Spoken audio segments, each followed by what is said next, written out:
Hello, and welcome to another webinar presented by Axxess. And we're very happy to have you as part of this webinar. Axxess is a firm believer in continuing training, and we create content that you can access anywhere, anytime, to help you succeed and grow your business. Now, before we begin, I'd like to give you a little background about Axxess. Axxess is a technology company that provides innovative solutions to health organizations to effectively run their business. Now, we empower healthcare organizations like yours with easy-to-use, cloud-based software that integrates all aspects of your operations, so you can improve patient outcomes while growing your business. We're the fastest-growing home health technology company in the country today, trusted by more than 6,000 healthcare organizations. Over 150,000 users log in daily, serving over 1 million patients nationwide. The most successful home healthcare organizations trust Axxess. Axxess has achieved many firsts in the industry. Now, we're the only healthcare technology company approved to award continuing education units, CEUs by the American Nurses Credentialing Center, and also the most recommended home healthcare software by Software Advice. Now, we're the only company to have a native mobile app that works on both Apple and Android devices. And Axxess is the first software company approved to provide CAPS services. Now, as promised, let's start today's webinar. Hi, this is Dr. Andrew Awuni, Director of Research and Education here at Axxess. I will be talking about the CAPS. We're essentially talking about the patient experience aspect of the value-based purchasing model. As mentioned prior, one of the mandates of CMS was to introduce value-based purchasing. This was actually a mandate from Congress. There had been the pilot program, and essentially the goal was to make the transition as smooth as possible to ensure that it wouldn't be overly disruptive to home health agencies. And that's why we have the starter set.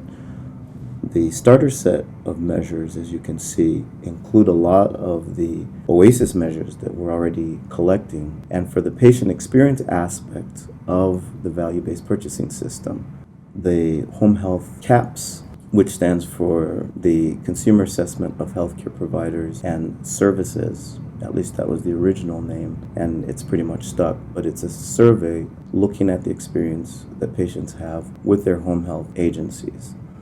And so when we look at the 5 different areas that are included in the score, they start with the care of the patient, communication between the provider and the patient, their specific care issues, and then there are 2 areas that are specific questions on the CAP survey, and they're considered global measures, which is how would you rate your agency and your chances of recommending the agency. So we're going to talk a little bit about the background of CAPS just to bring those who might not be as familiar with the home health CAPS survey. And I'll be using the terms CAPS and the home health CAPS survey periodically.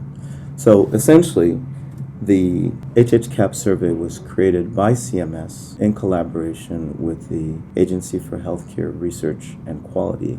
And this was done in early 2002, 2004. Over time, the survey has been refined and has spread beyond the original setting, which was nursing homes, and eventually made its way to home health. It was written into the final rules in 2012, and since 2012 has been administered in the home health setting and is actually a requirement of participation. There's been some movement legislatively in final rules for the last 2 to 3 years that have essentially made it a requirement for pay for reporting. And so as we've moved into value-based purchasing, it's also become a requirement. So for those who are not in a value-based purchasing model program or in a state where the value-based purchasing model is being rolled out, you still want to ensure that you're doing CAPS. And for states that are participating, you definitely want to pay attention to that.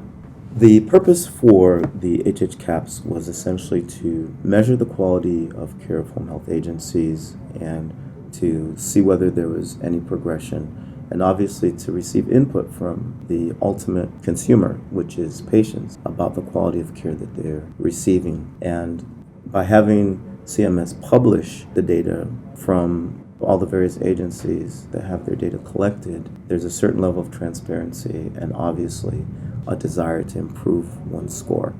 And so that's part of what we've seen with the HHCAHPS measure. Now, the HHCAHPS is performed only by a CMS-approved CAHPS vendor. So agencies cannot simply administer the survey themselves. They have to contract with a CMS-approved CAHPS vendor.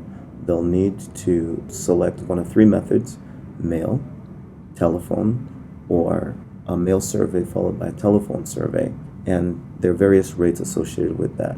Mail has the least at about 31%, telephone about 34%, and mixed mode at about 38%. In our experience, because we're a CMS approved CAHPS vendor, we've seen that with telephone we've been able to achieve much higher rates when agencies are really engaged with their patients and they notify them. CMS makes it clear you can't pressure your patients, however you can inform them when starting care. And so when thinking about how to improve your overall CAHPS rating, part of it is building that in, and we'll talk a little bit more about that later as well. And so there are 32 to 34 questions, depending on whether it's administered by telephone or mail, and the questions cover a number of different areas. The first three areas I'd sort of alluded to, and those are composites. They have specific questions underneath them. And so the composites are the care of the patient, communication between providers and patients, and specific care issues.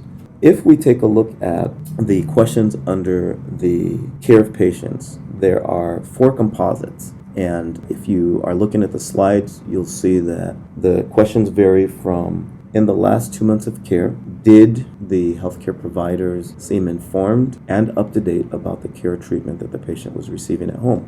One of the other questions is: in the last 2 months of care, which is the period in which the survey is administered.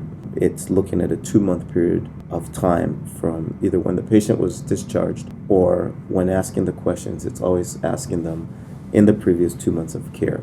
So it's supposed to be the most recent results from their experience of care, and which would seem to make sense. We wouldn't want to be asking them about their experience 6 months or 9 months prior and them having to recall that. So the question about whether they were being treated gently, whether they were being treated with courtesy and respect, are part of the questions under the care that the patients receive from the agency. So when thinking about how to improve our scores in that area, we need to find ourselves thinking about how we can make the onboarding process as smooth as possible and every encounter that we have with our patients to be one where they feel our compassion, they feel respected. Oftentimes, as we all know, when someone's visiting our home, we expect them to respect our property and how we treat our things. And so this is an area of potential improvement, making sure that our staff are treating our patients with respect, because not only do we ensure that they stay with us as patients and continue to receive services from us, but that they'll return as well. And so it's also captured in the HHCAHPS survey. The next category is communication. And so, as we can anticipate, on there are questions such as: did someone explain to the patient what services and care that they would receive from the agency? So it's extremely important when initiating care with an agency and periodically checking in with our patients to ensure that they're associating our visits with helping them either improve or reach some care-related goals. And so clearly communicating those care-related goals to the patient and tying in all our interventions with those goals so that they feel as if they're clearly on board and are a partner. We can think of it even from the care, from the communication piece, from specific care issues, around really trying to engage our patients. And that's really where CMS has taken us. And some of you, congratulations, have already worked on various projects around further engaging your patients. For those of you who are not or still on that path, it is extremely important. There's a lot of research out there that talks about, especially around chronic illness, and how patients who are more engaged in their care, who better understand their diagnoses and understand their treatment plan and are truly a partner in care, ultimately have better results. And that in a way is reflected with your HHCAHPS results. Again, questions around communication are being informed when we're going to show up, having advice provided in a manner that they can clearly understand, and there are a few other questions along those lines as well. The third category, which is in the value-based purchasing model that's being used, or the composite around specific care issues, are really around assessing the home for safety. So even if we're assessing the home for safety, there's the communication piece. If we're simply walking around, we have expert nurses or expert providers who go and simply look around, they perform an assessment and document. It would be great if they just spent a minute or two explaining to the patients exactly what they've done, or identifying areas where patients can potentially make improvements. And so that's one of the areas. Assessing for pain, educating on medications. There are at least 3 or 4 questions around that, and ensuring that when the patient's medications change, that we're informing them about it, that we're educating them about the major side effects. It doesn't have to be an exhaustive list, but at least what the key side effects are that they would expect. And it's even better when we leave literature, especially if we know what their preferred learning method is. And if they happen to have family members, educating their family members as well, so that after they've received care, if they're surveyed regarding the care they've received, they'll quickly recall that, yes, my providers did an excellent job with communicating with me, with educating me about my medications and other specific areas of care. The remaining 2 are global measures, and one is using a scale of 0 to 10 to assess the care that they've received from the agency. If, as an agency, you don't score a 9 or a 10, then you're not credited with that particular measure. So that measure, unlike some of the others that were never, sometimes, usually, or always, that particular measure is actually the 0 to 10 scale, and you have to score higher. You actually have to score high on all of them in order to get credit, but this one in particular. And then, would you recommend this agency? The willingness to recommend is, in the consumer space, one of the key indicators. If you're willing to recommend, chances are you will be a repeat customer. And so that's the last global question that's asked. Just to give you some sense for some of the data that CMS released around where most agencies clustered. Last year, right before the release, most agencies scored in the 3 to 4 star range, and that was based on taking all the scores that agencies had nationally and then measuring each agency against the median, and then looking at where they fall in that spectrum, and then rating stars or allocating stars based on their overall score. So what we see is that the majority of agencies were around 3 or 4, and looking at the data that was just released in the last few weeks, it looks like there's been a shift to even slightly higher scores, with agencies scoring 4 or 5. Now, what does that mean as an agency? It means that the way CMS is measuring the HHCAHPS scores, the better everyone performs overall, the harder everyone has to work to essentially score the top score of 5 star, or to get the top score for value-based reimbursement purposes.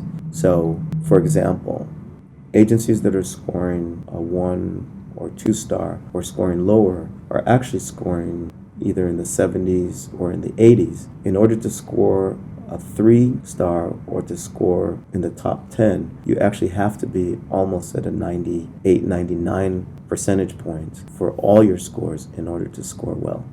That might seem intimidating. However, if you're overhauling your processes, if you're focused on providing the best care out there, you're communicating with your patients, and you continue to work on increasing your scores, you should see those trend up over time.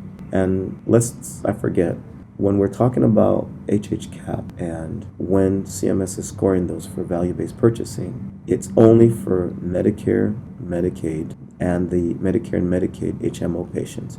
So if you happen to have private insurance, or we have patients who are paying out of pocket, those are not counted in the HHCAHP scores overall. Just to recap real quick, HHCAHPS is the measure for the patient and caregiver experience in the model. And so when you're looking at the model and you're looking in that section, and when looking at scoring for your overall value-based purchasing score, the patient and caregiver domain is completely scored from the HHCAP survey. And let's remember that the HHCAP survey is something that's already required as a condition of participation and is part of the pay for performance. And essentially, your patients are already receiving the scores. As you make adjustments on the patient care side, you should begin to see an increase on the HHCAP side with the scores that your patients are returning. And so the key pieces are ensuring that our staff are more attuned to what our patients need. So from the point at which we onboard patients, for example, inserting into the welcome package information about wanting to hear their feedback, making sure that when we do a resumption of care or if they happen to be discharged and are readmitted, we reinforce the fact that we're interested in hearing their feedback, setting up a hotline where someone does respond and responds in a timely manner to any inquiries they have or any concerns, and then ensuring that we're communicating. When we're there, we're respectful, we're gentle, we continue to communicate. And really what we're doing is we're trying to bring them on board fully as a partner. As a partner, if you feel alienated, if you don't feel as if you understand what's going on, and you don't understand the overall goal and mission of the care that you're receiving, then chances are, when asked about it, you'll feel as if your care is not going well. Thank you for joining our webinar today. We know that your time is valuable and are happy you chose to spend it with Axxess. At Axxess, we're proud to offer a variety of training resources to keep you in the know on industry news and updates. You can register for additional trainings and watch on-demand training videos through our software or at Axxess.com, where you can also find tutorials, online manuals, and answers to frequently asked questions. We're always just a call or click away. Feel free to call us at 866-795-5990 or email us at support@Axxess.com. All of our expert client experience representatives have a home healthcare background. They've been in your shoes and know the industry inside and out. Join the conversation and connect with us on our social channels. We'll keep you up to date with what's going on in the industry and share resources to help you grow your business and improve your patient outcomes. Thank you again for your time today and for choosing Axxess, your provider of complete home healthcare services, software, and solutions.